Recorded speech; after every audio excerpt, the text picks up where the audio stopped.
An unexpected lesson from a homeless teacher. There are words you hear and forget. And then there's that one sentence spoken by a shivering man on a windy street corner that changes the course of your life. I thought I was the one giving, but it turned out he was the one who reached out first. The city in winter. Winter had settled over the city. The elevated train screeched like an old man's throat. Alex clutched a paper cup, its thin warmth no match for the biting cold. I'd just been laid off from a tech company after 6 years as a product manager.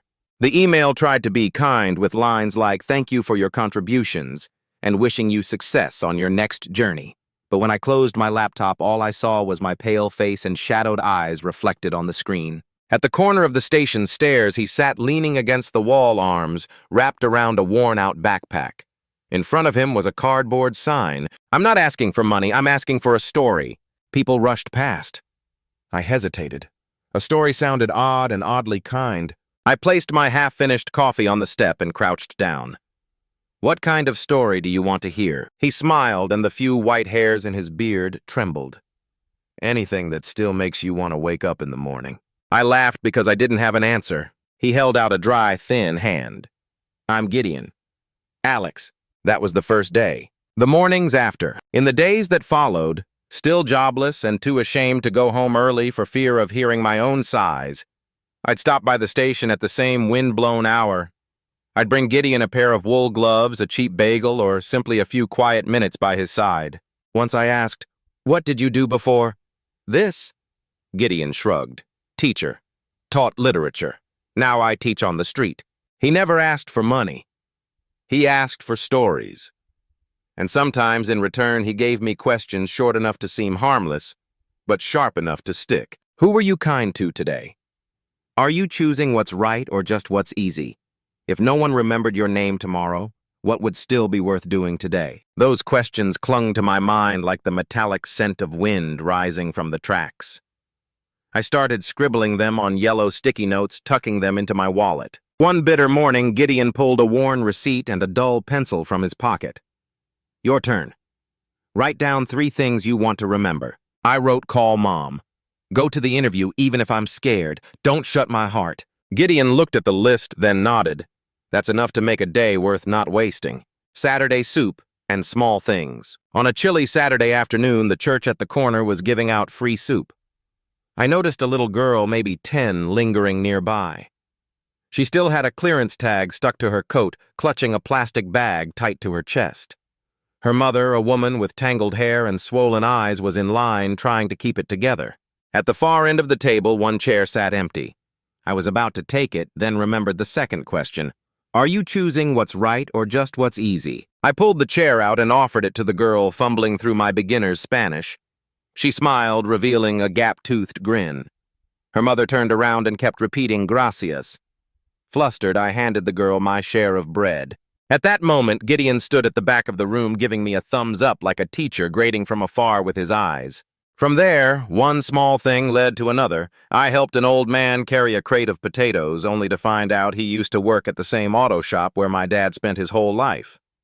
I wrote up volunteer applications to teach people how to write resumes, folks fresh out of temporary shelters.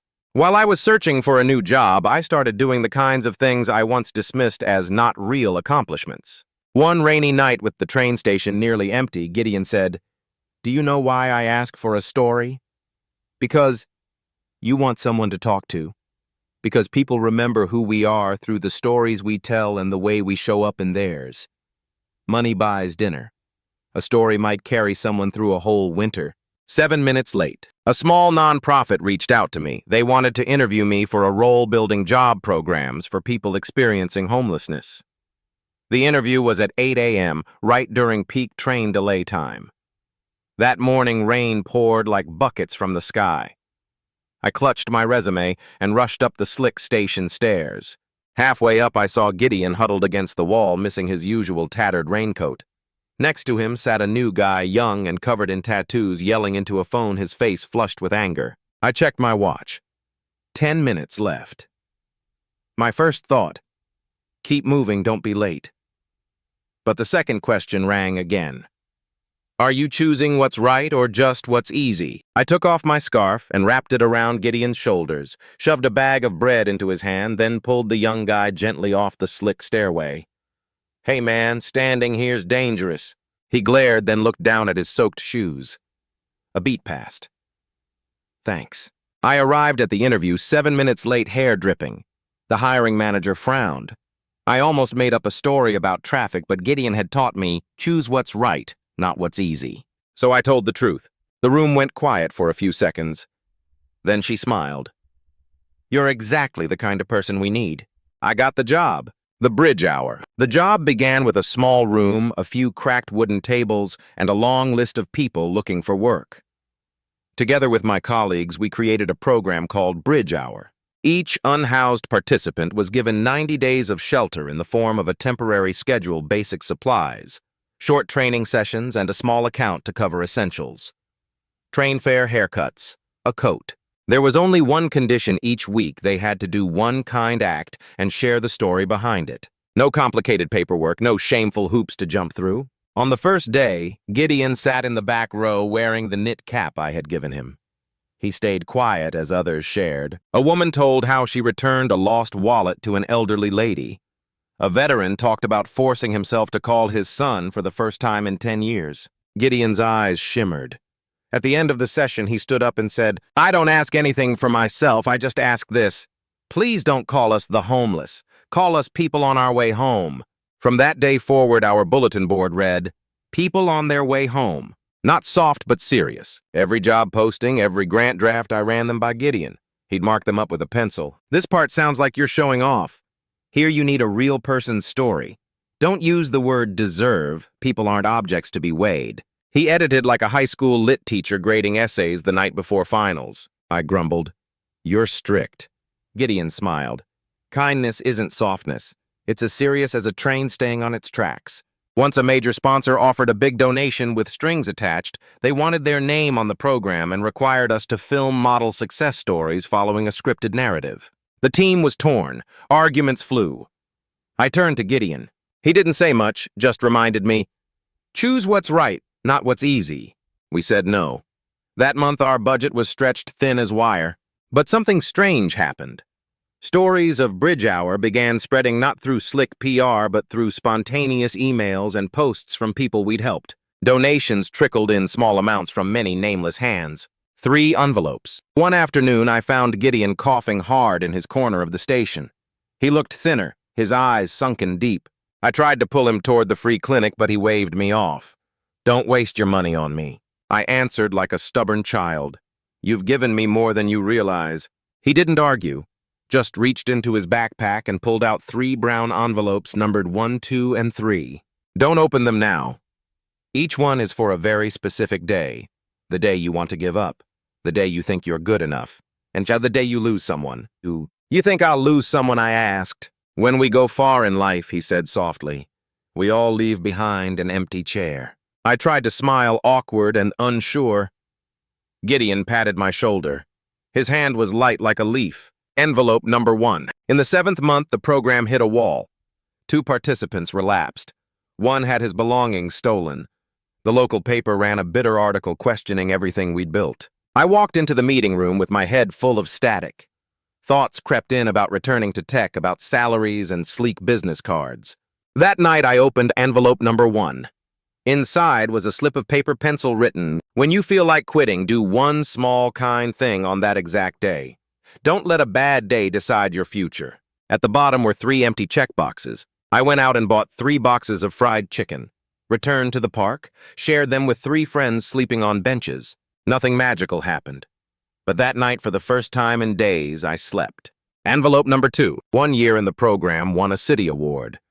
The press was kind this time. I was invited to speak at a conference the first time I wore a fitted rental suit standing under real lights. The night before, I opened envelope number 2.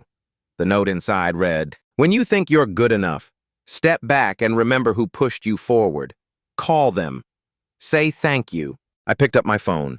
I called my mom. I called my uncle at the auto shop. I called the hiring manager who had believed in me back when my hair was still dripping wet. Then I drafted a message for Gideon, planning to hand it to him the next morning. I never got the chance to send it. That morning, I went to his usual spot. The step was empty. His cardboard sign, "I'm asking for a story," was flipped by the wind. A nearby vendor shook their head. Old man left early. Ambulance came for him. I ran. I didn't make it. The final envelope. The funeral was quiet, held in a modest cemetery on the edge of town. Just a few from the church, a nurse from the clinic, and some familiar faces from soup line afternoons. We stood around a fresh patch of earth, the wind carrying the scent of pine. A man in a black coat stepped up, breath fogging in the cold. "Are you Alex?" "Yes." He handed me a business card, "Law Offices of Hart and Cole. Mr. Gideon left you one more envelope, and a key." That evening I opened it. Inside was a letter written in a slanted, careful hand. "Alex, if you're reading this, it means I've walked ahead a bit. Don't mourn too long. Life is a relay. We each pass forward what we've been given. My real name is Ezra Cole. I wasn't just a literature teacher. I also ran an investment fund for what we called useful tech companies. One winter night, a heater from a company we backed malfunctioned. It caused an apartment fire. 2 lives were lost. One was my wife. One was my daughter. I stepped down, left the house, left the name Ezra. I chose to stay in the city's coldest, loudest corners just to listen and relearn how to be human. Don't call it punishment. I called it staying long enough to know the pain was real. The key you're holding opens a room. You won't find luxury there, just paperwork. Over the years, I gathered support from those who believed in one simple idea: everyone needs a small bridge to get through a bad day. You've built that bridge with hands that shook but held firm. Keep going. I sat for a long time, the sound of distant trains filling the quiet inside me. The room upstairs. The address in the letter led me to the 3rd floor of a red brick building. The old lock groaned as I turned the key. The door opened. Inside, a wooden desk. Bookshelves packed with papers. Folders labeled by hand. On the wall, a map of the city pierced with pins like a night sky of stars. Each pin held a short handwritten story paired with a snapshot: a man hugging his cat, a young woman holding up her diploma, a couple smiling with keys to their first rental after years on the street. In the corner of the desk sat a thick folder titled Second Coat Fund.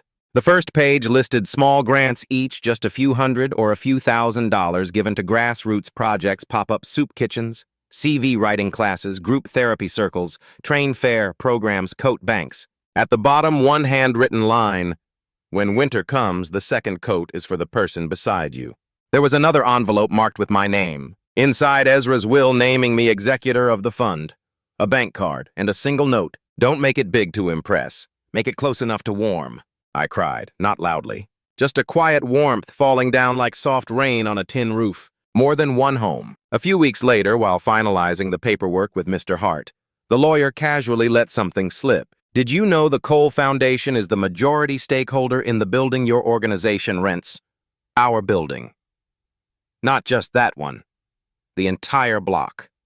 And the red brick area where you're standing now." He started buying them slowly over the last 20 years, leased them to community groups for a symbolic fee. He paused, then chuckled. Isn't it funny?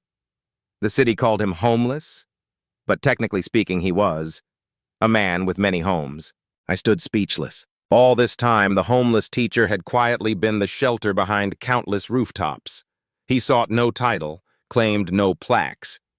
He chose a train station step, a cardboard sign, and a request for a story so he could see with his own eyes which programs touched real people. That revelation didn't make Gideon Ezra any less real. If anything, it deepened the lesson he'd been teaching all along. The most extraordinary acts are often carried out through the smallest gestures in places no one's watching by people who never ask to be known. Thursday Night Stories. We launched something new, Thursday Night Stories, a small room open late where anyone could come in, sip a cup of hot cocoa, and share one kind thing you gave or received. No cameras, no real names, just stories written in pencil on brown paper pinned to the board. Every night someone cried, and every night someone laughed. I started teaching Gideon's 3 questions again. We printed them on little plastic cards, wallet-sized, for anyone who wanted to carry them.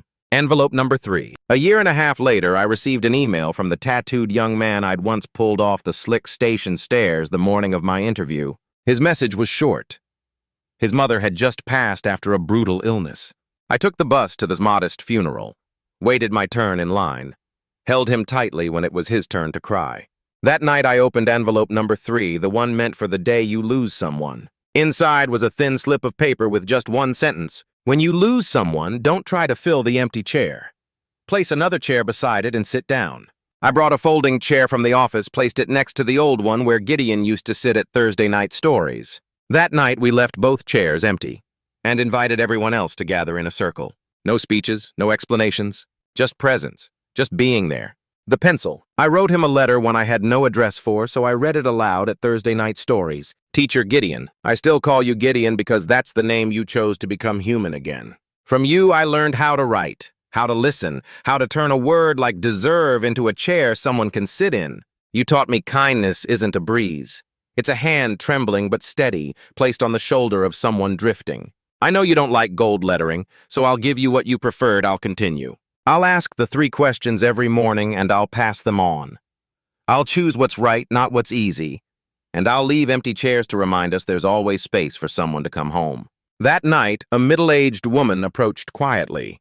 She placed something gently on the table, a blunt pencil. I found this near the station, she said, where an old man used to ask for stories. I think it belongs to you. We placed the pencil in a wooden frame. Above it, a small sign. This is the pencil of a teacher who didn't need a classroom. The sound of the rails. Sometimes in the city's endless noise, I still hear the screech of the rails. And I picture Gideon sitting there, smiling, tired but kind, squinting into the wind, asking me, "Who were you kind to today?" I'm no longer haunted by titles. I know what I do doesn't save the world, but it can keep one person warm for one night in one season.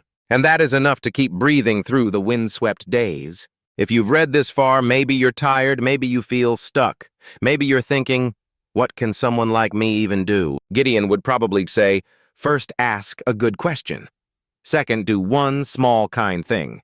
Third, tell the story so someone else feels less alone. The circle begins again. A few months later, the city announced a new pilot program, short-term housing support for people in crisis. They called it Bridge Hours. In the internal documents, I found a quiet footnote, initiative, inspired by the Second Coat Fund, Ezra Cole, and community stories gathered over 2 decades. No ceremony, no headlines, just one small line. That night we held a story circle. A young boy shared today. The security guard gave me his coat when I got wet. An elderly woman said softly, "My neighbor left a coffee by my door. He knows I wake up early." Simple stories, but in the cold air they felt like warmth rising from a cup. I looked up at the 2 empty chairs, smiled, and in that moment, I felt it, a hand gentle and steady resting on my shoulder. On the way home at the steps of the station, I placed down a new piece of cardboard. I'm not asking for money, I'm asking for a story. A man paused, hesitated, then sat down beside me. I leaned in, voice warm. "What kind of story would you like to hear?" He gave a tired smile. "Anything that still makes you want to wake up in the morning." I nodded. The circle had begun again, quiet, ordinary, and just a little bit miraculous. The lesson from the homeless teacher. Kindness is not weakness. It is the discipline of choosing what's right over what's easy. A story is a kind of nourishment. People survive long winters on the warmth of shared kindness.